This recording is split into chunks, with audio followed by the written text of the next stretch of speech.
Welcome to Moments with Marianne. I'm so delighted we're spending this time here today. We have a very educational show coming right up with special guest Charles Lane, and he's here today to share with us his new book, Freedom's Detective: The Secret Service, the Ku Klux Klan, and the Man Who Masterminded America's First War on Terror.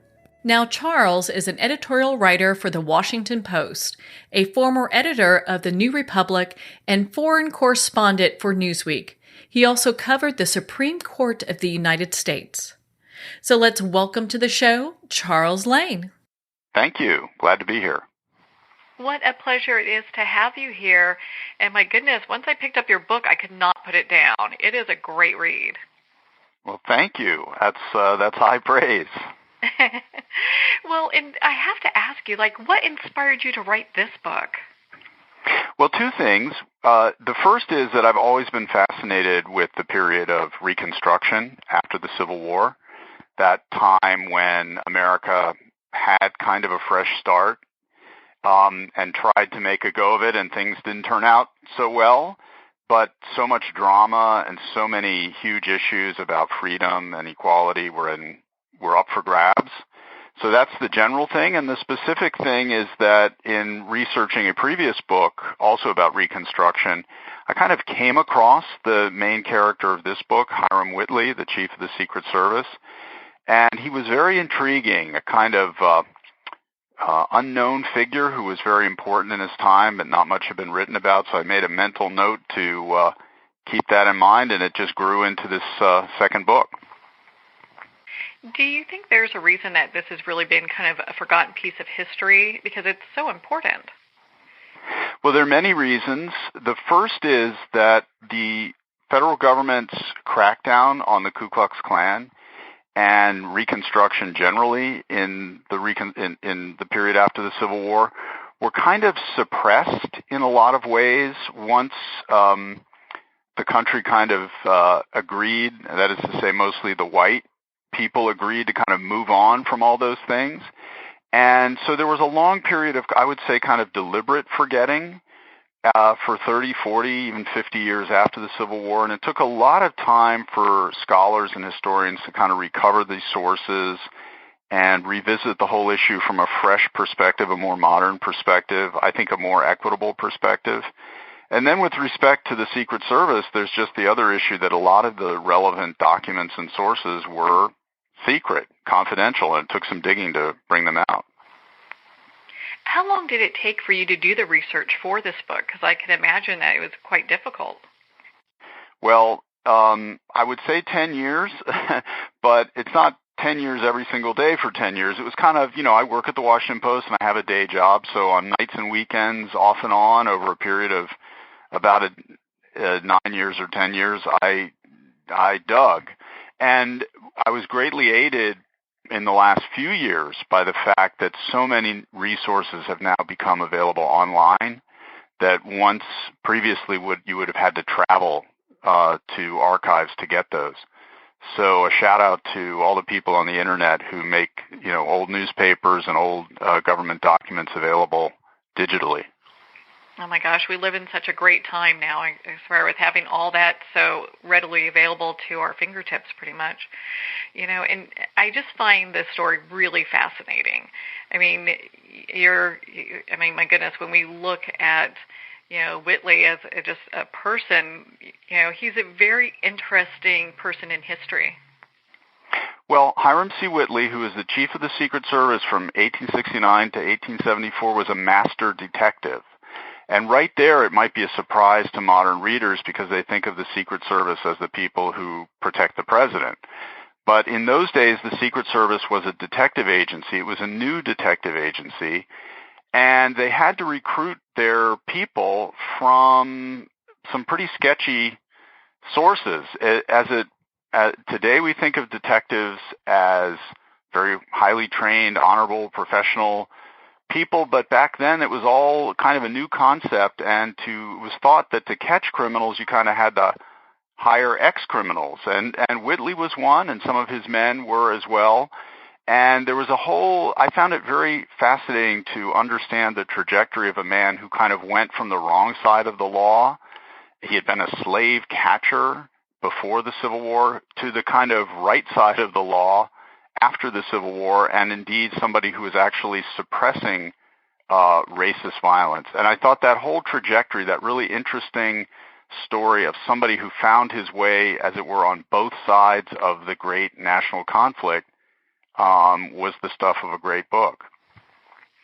I find his story extremely fascinating, especially when they talk about, you mentioned how he's really handpicked for the work that he was going to do, and it's interesting just, how he really did a lot in regards to the infiltration of the Ku Klux Klan. This was something that the state governments had tried and failed. So the state governments in the South, who were set up under Reconstruction, were pro-civil rights initially, and they tried to organize state detective forces, and that failed in the face of this, overwhelming Klan influence in their states. So they turned to the federal government, and they, within the federal government, turned to Whitley, who had had a history of success against the Klan even before he had been head of the Secret Service, when he was a detective for the United States Army. And he brought in men who were outsiders to the South, but who were very well disguised and had very good cover stories, which Whitley helped them to develop, and allowed them to go kind of undercover inside these Klan organizations, all over the Carolinas and Alabama, Georgia. And in some cases, these men were so convincing in their disguises that two members of the Secret Service actually infiltrated the same unit without realizing that one of the people, that there were two of them there. And the upshot was that the federal government was able to gather a lot of intelligence and evidence for criminal trials, and this was very much a part of their ability to break up the Klan between 1871 and 1872. Yeah, I understand they were pretty successful in 1872, just had like that temporary victory in regards to, kind of breaking the Klan up. Yes, the sad part of Reconstruction, Reconstruction doesn't have a happy ending. It ends with African Americans on the way to having their new rights curtailed and eventually lost. And part of what went wrong was that after 1872, when there had been the success against the Klan, in general terms, the federal government kind of let its guard down, and these groups reassembled in different guises. And by the end, by the presidential election of 1876, they were in a position to reassert through violence their power. But in the meantime, Whitley himself, it's important to understand, Whitley never thought that they were completely defeated, and he was always urging the government to continue with the crackdown.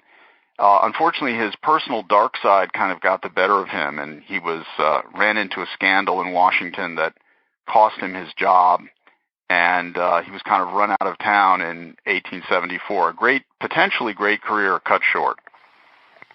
Well, and I also understand that it was because of him that there's also some great transformation that took place with the Secret Service.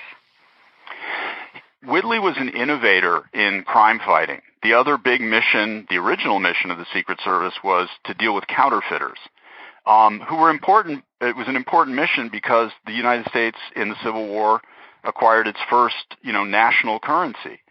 And so the federal government had a big priority not only on defeating the Klan, but on defeating counterfeiters. And in both of those missions, Whitley used innovative tactics. First, there was all this infiltration that I've been describing and the use of disguises and code words and a lot of tactics really of espionage that had not been thought of as something that the civilian branch of the federal government could ever use. He also was innovative in using photography, which was a pretty new technology at the time. He assembled the first, what we would today call a database, but a big collection library of photographs of all the suspected counterfeiters in the United States. He also was very innovative in using intelligence information that he had acquired to achieve political purposes. He sort of filtered out the files that the Secret Service had on various bad guys, including the Klan and certain counterfeiters, to kind of discredit them publicly and, help the government achieve its political objectives. He was really ahead of his time, and a lot of people objected. That was part of the cause of his downfall. Some people thought that this was kind of a dictatorial agency, and they pushed back against it. Well, in your book kind of describes he had some really unusual tactics when it came to some of his methods, and he had some questionable practices as well. In his very first case in 1868, when he was trying to get to the bottom of the Klan's first political assassination in Georgia, Whitley adopted a method that today we would perhaps recognize from something like Guantanamo. He took the Klan suspects and some of the witnesses to an army base on an island off the coast of Georgia, where they could be interrogated in isolation with no interference, so to speak, from outside. And he used some pretty heavy-handed methods on them. And that, as I said before, that did eventually become public, and there was a real backlash against it. One of the ironies of the people who objected to Whitley's tactics on the grounds that it was violating civil liberties and constitutional rights is that many of those people were violating other people's civil liberties and constitutional rights, namely those of African Americans in the South. And I think one of the things this story illustrates is that it kind of almost doesn't matter what the ideological nature of the government's enemy is when it goes into an anti-terrorism campaign. There are always going to be the accusations that civil liberties are in danger. Now, you kind of mentioned that a little bit. You talk about terrorism and this being, this book talking about America's first war on terrorism, and I'd love for you to kind of expand on that. Well, I use that phrase in the sense of the first time that, first of all, the Klan was identified by the government. They used the term terror and they used the term terrorism. So it was identified as a terrorist enemy of the federal government. They often called these people, even though they were ostensibly American citizens, they called them the disloyal elements in the South. And they were considered really be like the terrorist remnant of the Confederate Army, to which a large extent they were. But it's a war on terror in the sense that it was not an all-out military war with conventional forces. It was more a war in the shadows, a war of infiltration, a war of secrecy, and a war whose objective was to bring these people into federal court and put them on trial, and by doing so, deter them. So in that way, I thought it was a little bit like what we do with terrorism today, even though we call it a war, and there was a large military element to it abroad.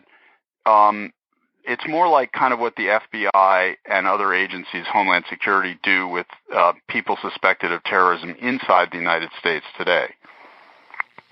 Well, and it's really interesting. I mean, Whitley, he was a spy during the Civil War, and it's interesting the skill set that he brings, to the Secret Service. I mean, he was pretty intelligent.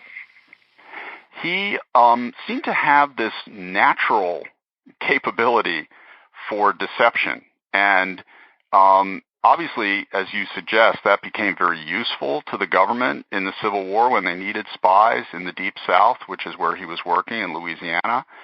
But before the Civil War, I must say, he developed he used his talent for deception for rather nefarious ends, including certain fraudulent businesses that he was engaged in, and as I mentioned before, betraying and spying on abolitionists in Kansas and helping slave catchers kidnap free blacks in that part of the country.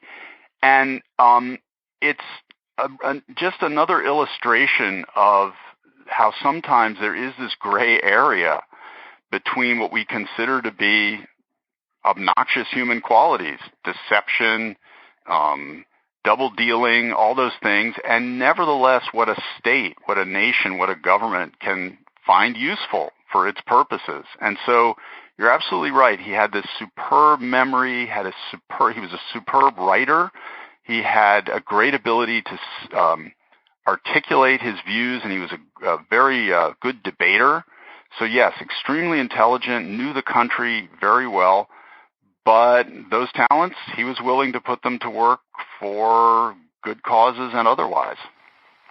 Yeah, I was, really interested. It talks about how he was an expert interrogator and codebreaker, and that was, you look at that and you're like, wow, that's pretty fascinating that those skill sets were being developed at that time. They had to be, because in contrast to crime fighting now, the evidence at trials was almost always witness testimony. There was very little in the way of, nothing like DNA. They didn't know anything about blood typing.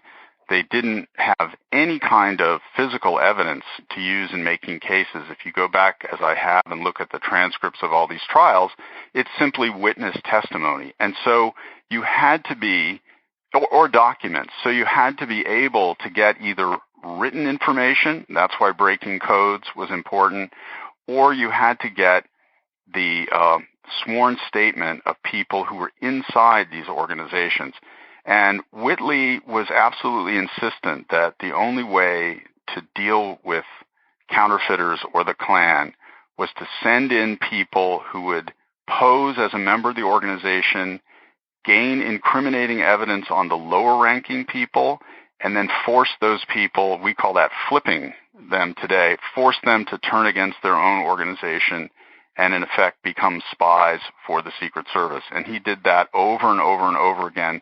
It was very controversial in its time, though it's a widely accepted practice today, and he was quite effective at it. Yeah, he really was. I mean, there's just so much about this story that I find so fascinating. When you were doing the research for this, I mean, it must have been like, just finding one piece of literary gem after another as you're doing this, research for it. It really was, and I hope what people will get from this book is the same sense of discovery I had in doing that research, that as people read the book and all the various episodes from that time, they'll have a sense of discovery and a sense of understanding aspects of the country's history that they didn't understand before, they'd never even heard of before. And I really do think that just the fact that the Secret Service, which we think of today in one role, had a completely different one at its origin, I think is going to be a revelation to some people. And the fact that somebody like Hiram C. Whitley, who could have been such a powerful and well-known figure in Washington in one era, could be then completely vanished from the history books in another, I think is also going to come as a surprise, and I hope an instructive one. Yeah, it's fascinating because he's in many ways, the villain and then the victor and then the villain, So you go through this and you're reading this story and just kind of wondering, okay, what's going to happen next? I was a little concerned about writing it at the beginning because I thought, this book, the main character of this book isn't exactly a hero. How will people respond to someone who is morally pretty complicated? And my editors and publishers encouraged me to just kind of embrace that, to own that, and to present him kind of warts and all. And as your reaction shows, I think it may have worked because we understand that the people in our history are not all one thing or the other. They're not paragons all the time. They're not villains all the time. And I think just as a country, we're generally learning more and more about the moral complexities of our history and of the people who built this country. And so I thought it was, I think it's good to have somebody who's not all a pure hero be the protagonist of the story. Along the way, you will meet other figures who are all sort of more purely villainous and more purely heroic. There were such people. But I think it's in a way emblematic of the Civil War period and the Reconstruction period to have somebody like this at the center.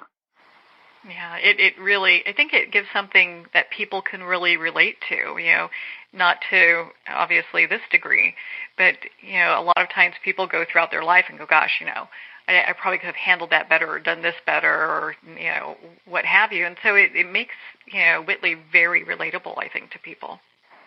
Well, he's realistic. He's somebody who believed that, life is a struggle, that I have a job to do, that the government gave me a mission, and you know what? Whatever I do to accomplish that mission, as long as it's a legal one, I'm entitled to do. And he was very insistent on that.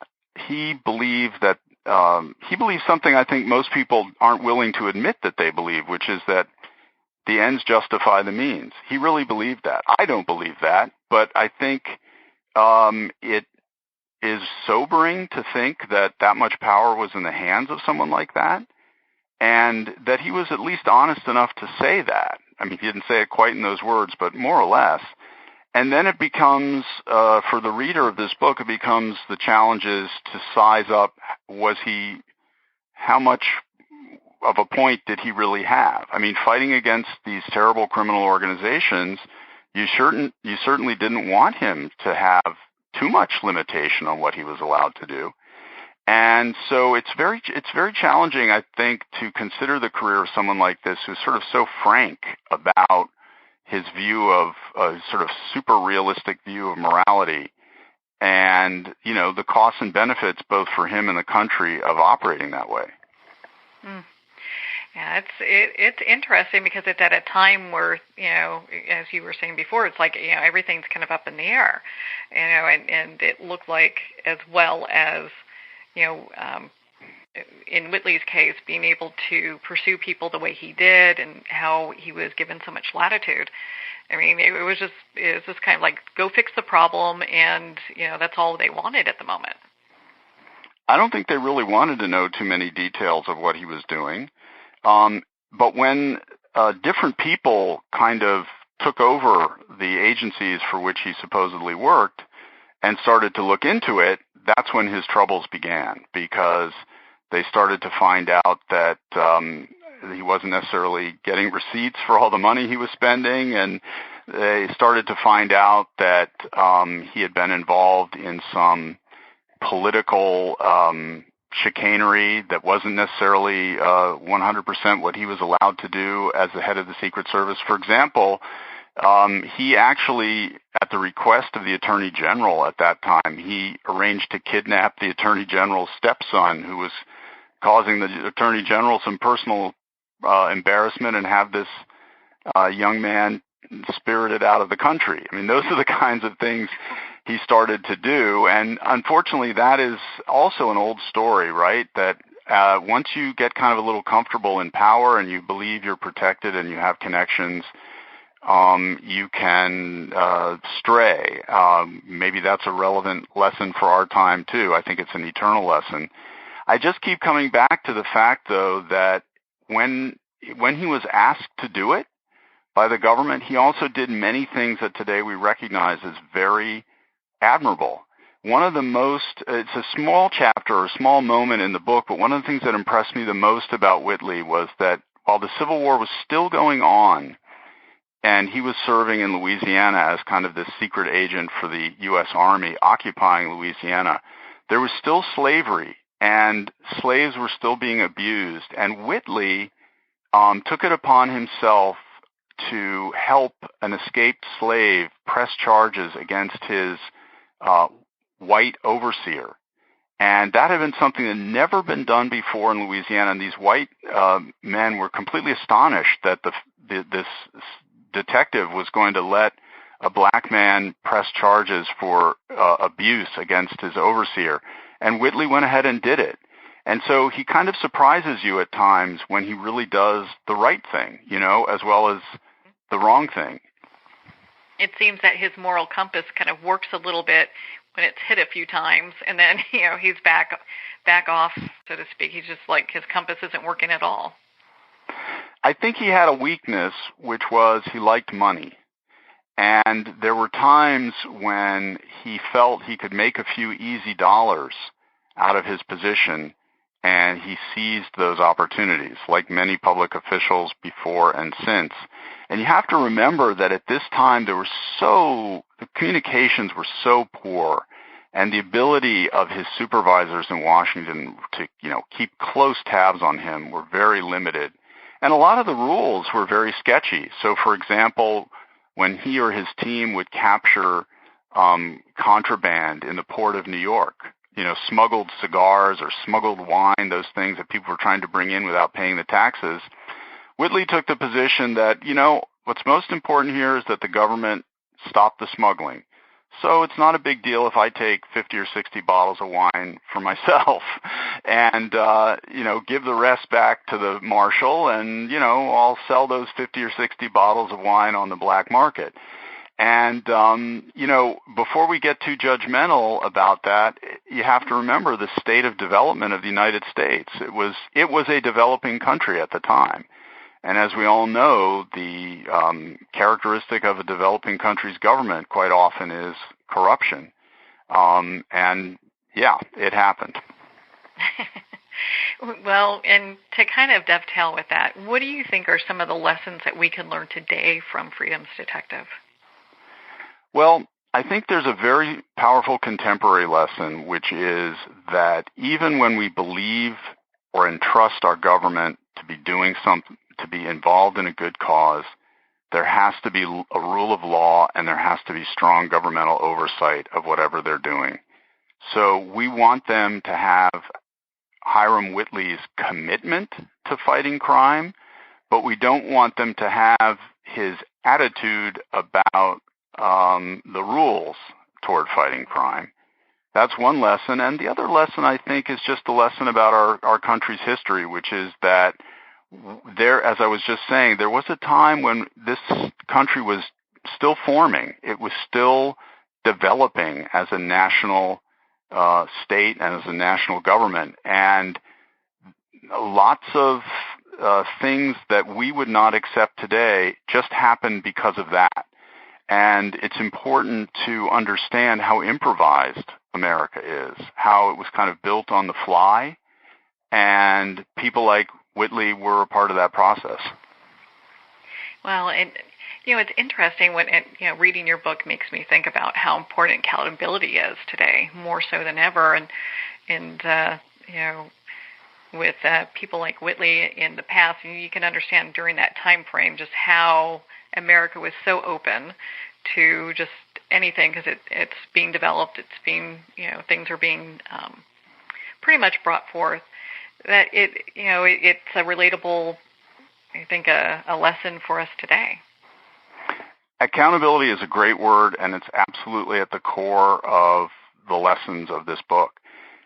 And the thing is that in the end, he really was held accountable, and he was actually held accountable for the right reason. He did get a little bit outside of his mission. He started doing things like that kidnapping I told you about, and one other episode, which I will save for your readers for a little suspense. And he was actually brought to book, so to speak, for the real things he did wrong.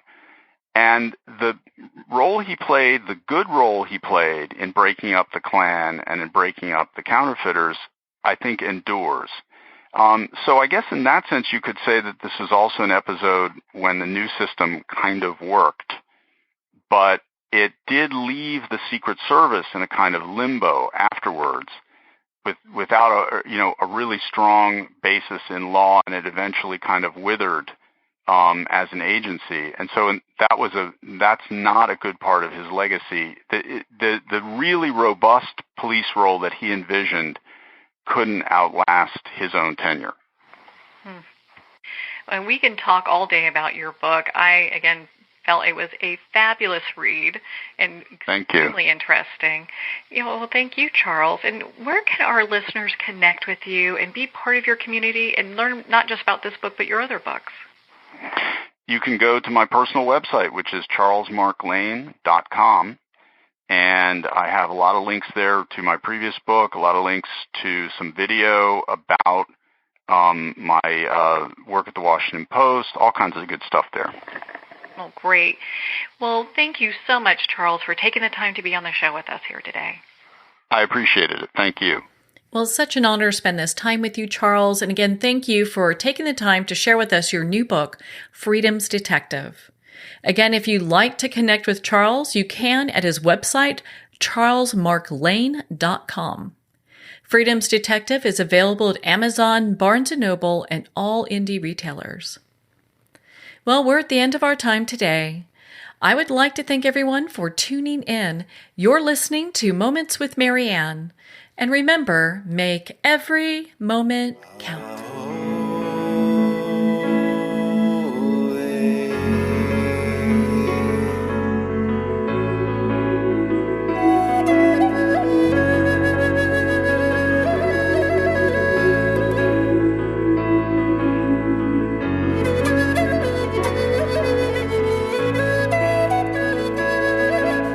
In a single moment, your life can change. Moments with Marianne is a transformative hour that covers an endless array of topics with the best of the best. Her guests are leaders in their fields, ranging from inspirational authors, top industry leaders, and business and spiritual entrepreneurs. Each guest is gifted and a true visionary, a recognized leader in her own work, and while teaching others to develop, refocus, and grow, Marianne will bring the best guest and sometimes a special surprise. Don't miss this. You never know just which moment will change your life forever. Moments with Marianne airs every Sunday, Monday, Thursday, and Friday at 8 p.m. Eastern and 5 p.m. Pacific Time. Make sure to tune in and visit momentswithmarianne.com for more information.